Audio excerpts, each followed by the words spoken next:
Kanchipuram Varamahalakshmi Silks, the Grand Banarasi Mela. First time ever in Hyderabad starting from November 1st. స్వామి, భూమి మీద ఎన్నో రకాలైన పుట్టుకలు, ఎన్నో రకాలైన చావులు.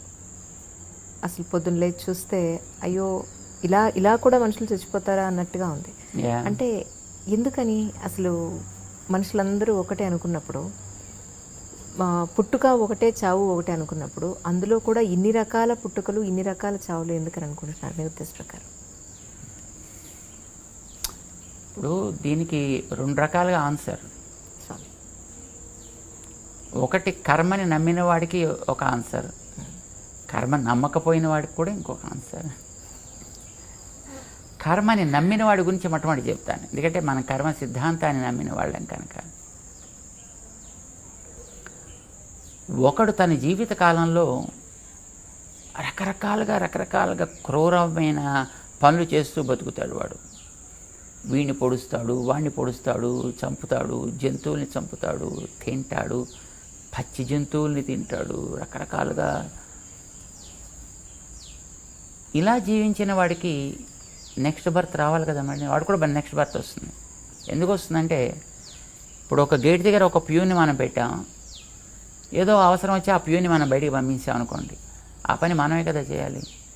అలాగే వీడు ఒక కోడిని చంపాడు అనుకోండి, మరి ఆ కోడిగా చేయాల్సిన పనులు దానికి కొన్ని ఉన్నాయి, రెస్పాన్సిబిలిటీస్. వీడు దాన్ని ఆపేసాడు కనుక ఆ బతుకు మళ్ళీ వీడి చేయాలి.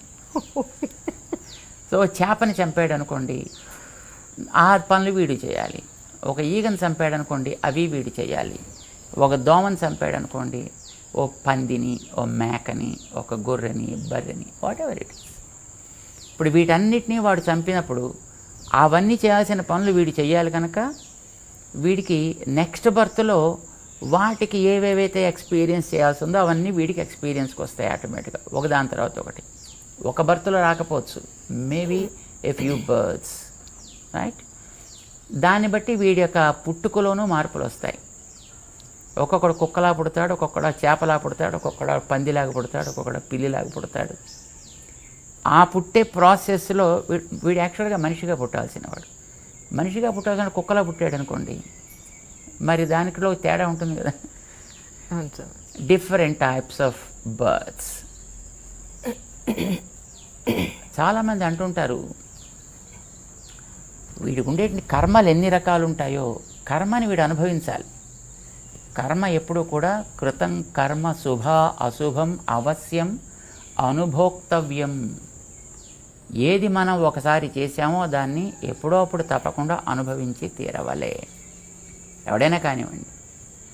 మరి అనుభవించడానికి బాడీయే కదా సాధనం. బాడీలోకి రావాలి, మళ్ళీ బాడీలోంచి వెళ్ళాలి. కనుక ఈ మధ్యలోనే వాడికి అనుభవించాల్సిన వాటన్నిటిని కూడా అనుభవింప చేయాలి కదా. కర్మల యొక్క తారతమ్యాన్ని బట్టి వీడి యొక్క పుట్టుకల్లో తారతమ్యాలు ఏర్పడతాయి, వీడి యొక్క పోకడలో తారతమ్యాలు ఏర్పడతాయి, వీడు సాగించే జీవితంలో కూడా తారతమ్యాలు ఏర్పడతాయి. ఇది కర్మని నమ్మిన వాడి సంగతి. సో కర్మని నమ్మలేదనుకోండి, అలాంటప్పుడు ఇందాక మేము చెప్పాను చూసారా, లాజిక్. ఒకడినెవడో వీడు ఏదో చేశాడు, హింసించాడు, మరి హింసించిన దాని యొక్క ఫలితం వీడు పొందాలి కదా. అంచేత వీడికి వాడి హింసకి సంబంధించినటువంటి ఏ అనుభవం ఉంటుందో ఆ అనుభవం వీడికి ఇక్కడ రావాలి. కొంతమంది చెప్తుంటారు, అబ్బా నేను నిజంగా పుట్టినప్పటి నుంచి ఇప్పటిదాకా ఏం తప్పు చేయలేదండి, కానీ ఎందుకు వచ్చిందండి ఇలాంటిది. పాపం వాడండి అసలు ఎంత అమాయకుడండి, కానీ వాడికి ఎందుకండి ఇట్లాంటి బాధ వచ్చింది, వాడికి ఎందుకంటే ఇట్లాంటి రోగం వచ్చింది, వాడికి ఎందుకంటే ఇట్లాంటి చావు వచ్చింది, ఇలా అంటుంటారు.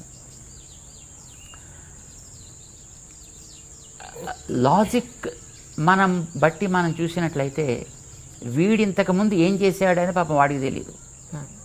ఇప్పుడు మనం కార్యాన్ని బట్టి కారణాన్ని ఊహిస్తాం. ఇప్పుడు ఈవేళ త్రేన్పు వచ్చిందనుకోండి, దాంట్లో జీలకర్ర వాసన వేస్తే బహుశా నిన్న తిన దాంట్లో ఎక్కడో జీలకర్ర ఉంటుంది అని మనం ఊహిస్తాం మనం. అలాగే ఇప్పుడు మనం అనుభవించేటటువంటి దాన్ని బట్టి బహుశా వీడు ప్రీవియస్ బర్త్లో వీడు ఏదో చేసి ఉంటాడు అని మనం తప్పకుండా we infer that, అది మనం ఊహిస్తాం దాన్ని. బికాస్ ఇది మనకి ఫస్ట్ బర్త్ కాదు, ఎవరికి కాదు. ఎన్నో బర్త్స్ మన సాగుతున్నాయి. దీన్ని మనం అంగీకరించాలి. లాజికల్గా చెప్తున్నాను. ఎందుకు లాజికల్గా అంగీకరించాలి? ఒకే తల్లికి పుట్టినటువంటి ఇద్దరు సంతానం ఒకే రకంగా ఉండట్ల, ఆలోచనల్లో కానీ ఆచరించే యాక్టివిటీస్లో కానీ. ఎందుకు వచ్చింది difference? There must be some guiding factor behind. అది మనం పూర్వజన్మలోంచి వచ్చింది ఏదో అని క్యారీడ్ ఫార్వర్డ్ తీసుకుంటాం మనం. పశువుల్ని మనం చూస్తున్నాం. సే ఒక దూడ పుట్టింది. పుట్టిన 1.5-2 మినిట్స్లో అది మెల్లిగా లేచే ప్రయత్నం చేస్తుంది. ఒక 5 మినిట్స్ కల్లా లేచి నిలబడుతుంది. And the calf certainly knows where the udder is to suck the milk. ఒక దూడ, దానికి అక్కడ పొదుగు ఉంది, అందులో పాలున్నాయి, తనకి ఆహారం అక్కడి నుంచి తను సంపాదించాలి. But who guided this to that small creature? ఎవరికి దానికి గైడెన్స్ ఇస్తున్నారో మనకి తెలియదు. మరి తల్లి తను చెప్పదు, చెప్పే స్థితిలో తల్లి కూడా ఉండదు. ఎందుకంటే అప్పుడే పాపం దూడని కంటుంది, అది ఇంకా తన బాధ ఏదో తను పడుతూ ఉంటుంది. కానీ మీన్వైల్ ఈ పిల్ల లేస్తుంది, నడుస్తుంది, పొదుగు దగ్గర మూతి పెడుతుంది, పాలు తాగడం కూడా ప్రారంభిస్తుంది. అంటే వ్యక్తికి బ్రతికేటటువంటి అదృష్టం ఉంది కనుక ఆ వెనకాతలు ఉండేటువంటి ఆ అదృష్టం ఏదో దాన్ని గైడ్ చేస్తుంది. దీన్ని బట్టి మనకేమర్థమవుతుంది? దానికి కూడా ఒక ప్రీవియస్ బర్త్ ఉంది. ఆ బర్త్ ప్రకారం దానికి నేను ఇంకా కొంతకాలం బ్రతకాలి అని అనిపించింది. So it searched for the food and it got the food also. ఇది వెనకాతల కర్మ ఉందో లేదో మనకు తెలియదు, బట్ వెనకాతల బర్త్స్ అయితే మనకి తప్పనిసరిగా ఉన్నాయి. And something we have acquired also with us, carrying that stock right now with us. దీన్ని బట్టి వాడు అంతకుముందు ఏం చేశాడో మనకి తెలియదు. వాడు ఏదో ఒక ప్రభావం చేత ఇక్కడ ఈ జన్మలో వచ్చాడు, ఇక్కడ పుట్టాడు ఇక్కడ. బట్ వచ్చిన పర్పస్ ప్రాబబ్లీ ఫినిష్ అయిపోయి ఉంటుంది. వాడు అంచేత వాడు వెళ్ళిపోవాలి. వాడు వెళ్ళడానికి ఏదో ప్రాసెస్ కావాలి. That is a process probably. భగవంతుడు భగవద్గీతలో చెప్పాడు ఒక మాట. ఇప్పుడు ప్రతివాడు ఒక పర్పస్ కోసం వస్తాడు. పర్పస్ అయిపోయిన తర్వాత no matter what age that he is in and what place he is in also the matters. మేము ఇప్పుడు జస్ట్ ఉదాహరణ చెప్తుంటాము. ఇప్పుడు మనం కూల్ డ్రింక్ తాగడానికి షాప్కి వెడితే అందులో వాడు ఒక స్ట్రా పెట్టి ఇస్తాడు. ఆ స్ట్రాకి బహుశా ₹1 ఎంతో ఖరీదు ఉంటుంది. మనం ఆ డ్రింక్ తాగేసిన తర్వాత స్ట్రా ఇంకా బాగానే ఉంటుంది. దాన్ని చక్కగా నీళ్ళలో కడిగేసి జేబులో పెట్టుకుని మనం వెళ్ళిపోవచ్చు. షాప్ వాడు కూడా ఏమండవు. కానీ ఎవడు అలా చేయడు, దాన్ని అక్కడే పారేస్తాడు. Reason being purpose of that straw is only single use. So after that throw it out. ఇప్పుడు మన హాస్పిటల్లో చూస్తున్నాం రీసెంట్ ఇయర్స్. ఇదివరకు ఇంకో రకంగా ఉండేది. ఇంజెక్షన్ ఇచ్చిన తర్వాత దాన్ని స్టెరిలైజ్ చేసి మళ్ళీ వాడుతుండేవారు. ఇప్పుడు now the sterilization process is gone almost. Open the pack, bring out the syringe and give the injection and throw it out. Needle బాగానే ఉంటుంది, ఆ ఇంజెక్షన్ బాగానే ఉంటుంది, కానీ మనం మళ్ళీ వాడలేదు కదా మళ్ళీని. Because the purpose is single use. So also మనకి ఈ బాడీస్ ఇవ్వడం కూడా probably it is the nature that's giving the bodies. Let us not talk about the karma or karmic siddhantas, right? Nature gave the body to us. Let us believe in that. Because whether if we believe it or not, but that's the truth. Nature is the one giving the bodies. And it gives with a purpose.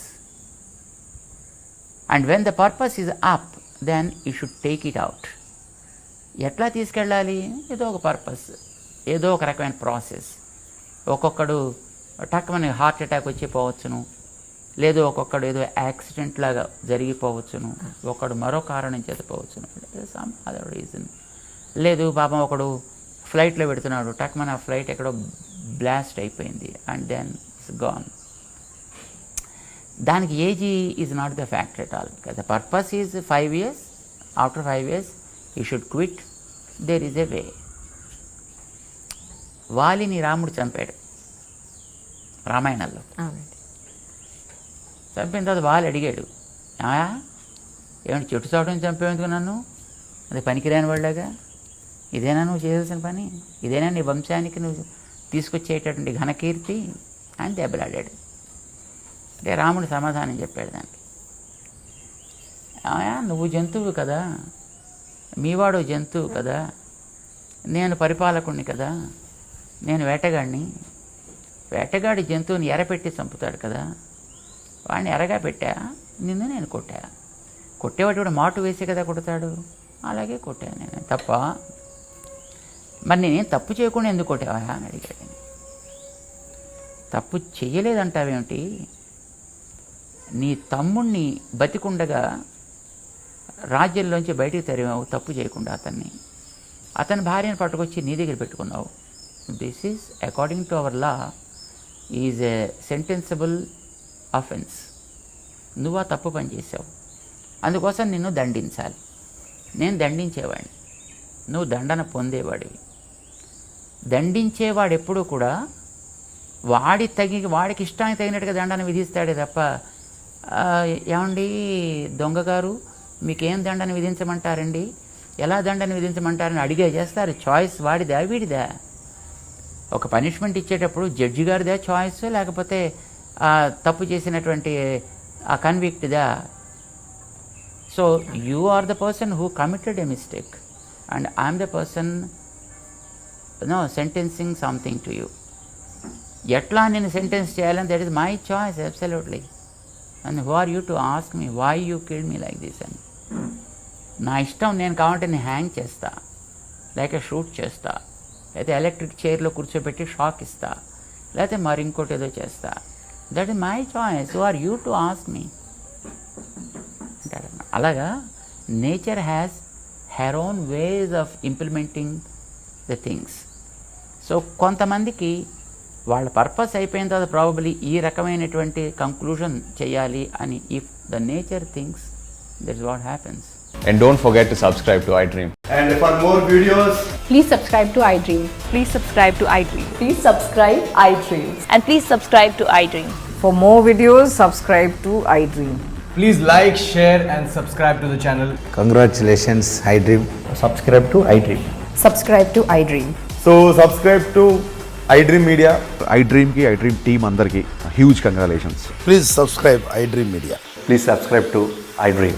Subscribe iDream. Please subscribe to iDream. iDream అంటే నా కళల ఛానల్ను subscribe చేసుకున్నారు, నోరు తిరుగుతలేదు, మీరైతే గంట గుర్తు కొట్టండి. For more such videos, please subscribe to iDream. Subscribe to iDream. Please subscribe to iDream. Please subscribe iDream Media. Please do subscribe to iDream. Please subscribe to iDream Media. For best entertainment and information, please subscribe iDream.